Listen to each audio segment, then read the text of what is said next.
Assalamualaikum warahmatullahi wabarakatuh. Jumpa lagi dengan saya di part ketiganya dari proses pembuatan apiari di lantai atas. Nah, ini sekarang kita melanjut ke tahap ketiga, yaitu tentang persiapan vegetasi di lantai atas ini. Nah, apa aja vegetasi yang harus disiapkan di lantai atas ini? Mungkin buat teman semua bebas aja ya, tapi yang pasti kalau misalkan mau meniru saya nggak apa-apa. Tapi nah, kalau vegetasi yang saya tanam di apiari lantai atas itu variasinya banyak, terutama tanaman yang posturnya atau kemungkinan gitu ya, itu jauh tumbuh kembangnya tinggi, yaitu mulai dari pohon asem. Nah, pohon asem ini, nah ini pohon asem ini pohon asem yang buahnya nanti manis, jadi bukan asam-asam seperti biasa ya. Itu kalau jenisnya atau varietasnya saya juga kurang tahu. Yang pasti asam ini kalau misalnya udah tua, si buahnya itu rasanya manis. Ini bisa dimanfaatkan buat saya sekeluarga ataupun burung. Kalau buahnya mungkin buat saya ya sekeluarga, tapi kalau pohonnya itu buat burung, itu buat angkringannya. Nah, ini pohon asam yang tumbuh kembangnya mungkin agak tinggi ya, tapi nanti setiap kali tumbuh kembangnya tinggi saya potong supaya tidak melebihi dari tingginya apiari ini. Nah, ini karena tinggi apiari ini hanya sekitar 4 meter ya. Nah, ini pohon asam. Nah, untuk selanjutnya adalah pohon lengkeng. Nah, ini lengkeng. Kenapa saya menyimpan lengkeng? Karena lengkeng itu manfaatnya banyak ya, buat meneduhkan area apiari yang di lantai atas juga. Ditambah lagi buahnya itu yang jauh lebih bermanfaat buat kita semua penghuninya, terutama saya lah pemiliknya. Nah, itu lengkeng dan asam yang barusan saya sebutkan. Terus murbei, ini murbei. Nah, murbei, kenapa murbei harus disediakan di apiari? Karena murbei kan nanti buahnya itu bisa dimakan oleh burung-burung. Karena burung-burung itu hampir semuanya lah itu bisa memakan buah-buahan. Nah, itu murbei. Ditambah lagi, kan kalau murbei kadang-kadang ada semacam anak uletnya ya gitu ya, itu kadang-kadang bisa dimakan juga anak uletnya oleh burung. Tetapi memang anak ulet kalau tertentu lah gitu. Burung-burung tertentu yang memakan serangga atau ulet yang beracun juga. Jadi intinya untuk murbei diusahakan harus disediakan di apiari mana aja, mau di lantai atas atau mau di bawah, yang pasti murbei itu harus disediakan. Nah, untuk murbei itu sendiri saya menanam ada berapa titik ya. Yang ini 1, terus 2 di situ tuh, itu 2, terus 3, itu 4. Oh, itu 4, 5 ada di satu bagian. Jadi total ada 5 titik untuk murbei. Karena murbei lumayan ya untuk nanti tujuannya ketahanan pangan di apiari. Untuk apiari ini juga saya tanam pohon pisang ya. Nah, pisang. Nah, ini pisang. Ini udah saya sengaja bawa dari bonggolnya, jadi baru tumbuh segini nih. Jadi pohon pisang itu saya tanam di sini ada 2 pohon pisang. Nah, ini.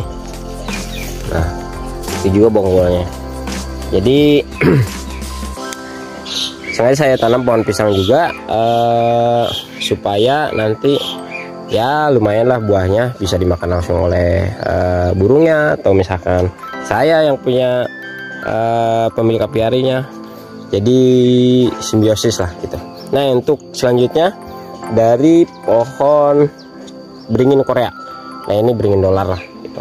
Beringin dolar juga sangat bermanfaat buat apiari, karena di saat-saat tertentu itu buahnya itu kan kesukaan dari burung ya. itu buahnya banyak sekali, itu warna merah ke ungu-unguan lah, itu sangat disukai oleh burung, jadi bermanfaat juga. Nah terus untuk selanjutnya pohon kemuning. Pohon kemuning ini bermanfaat sekali, terutama nah ini buahnya juga kesukaan dari burung.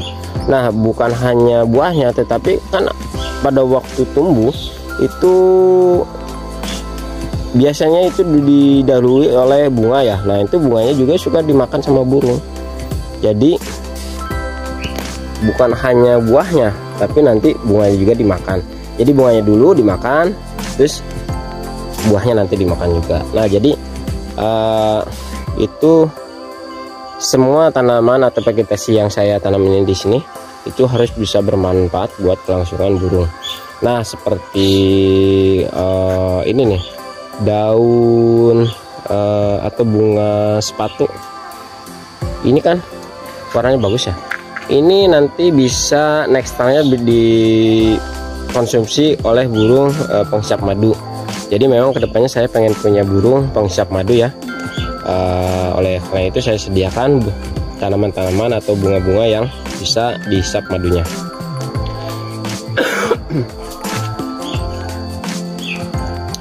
Oke, untuk selanjutnya aduh batuk dulu. Untuk selanjutnya, nah ini aja bunga ini hanya penghias saja, tetapi itu bermanfaat juga ya. Karena nanti ini bunganya bisa dimakan oleh burung-burung yang suka dengan pucuk-pucuk seperti foksai, jalak. Itu burung-burung yang suka makan bunga-bunga. Nah ini untuk seperti ini sebagai alas dari taman ini atau apiari ini, itu bermanfaat karena nanti ini tujuannya untuk bisa mengurai kotoran ya. Atau bisa menjadi sarang serangga berkembang biak. Otomatis itu juga bermanfaat buat ketersediaan ekstra puding dari apiari ini. Nah untuk selanjutnya, kenapa saya menanam semacam ini disebut apa ya, kuning gede lah, itu tanaman herbal. Saya tanam seperti ini kan nanti banyak. Sengaja saya tanam dikarenakan nanti kan kedepannya saya juga pengen punya burung-burung kecil ya, seperti perenjak atau ciblek. Itu kemungkinan burung-burung seperti itu kan bersarangnya di daun-daunnya seperti ini ya. Itu bersarangnya itu seperti ini nih. Nah ini dijahit oleh burung seperti ini ya, dijahit. Nah itu bisa jadi sarang burung. Nah seperti ini nih tuh. Itu kadang-kadang saya amati di alam-alam liar itu bersarang di tempat seperti itu. Jadi saya sediakan seperti ini nih, pohon pisang-pisangan. Itu juga kadang-kadang si burung itu kayak gini, itu bersarang seperti itu di alam-alam. Jadi buat teman-teman semua, untuk vegetasi mungkin sangat banyak lah, berlimpah. Terserah teman-teman mau milih yang mana aja, tapi yang pasti diusahakan tanaman yang banyak menghasilkan buahnya atau daunnya atau bunganya gitu, supaya bisa bermanfaat buat burung itu sendiri.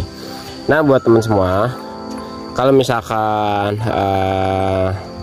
penasaran ya, ini proses penanaman ini kurang dari 4 bulan itu sudah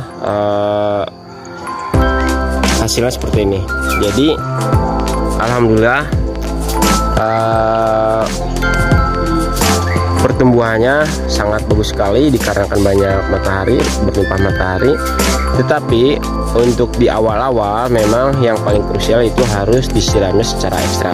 Kalau misalkan pengen kita lebih simpel, bisa menggunakan timer, menggunakan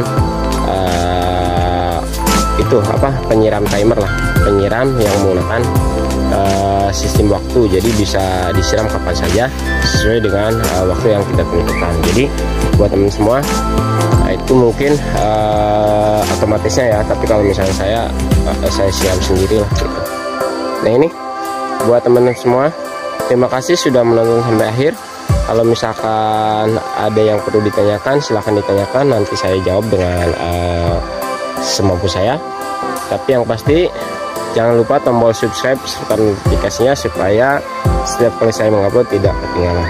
Oke, kita lanjut lagi di next video dengan pokok bahasan yang berbeda. Terima kasih. Wassalamualaikum warahmatullahi wabarakatuh.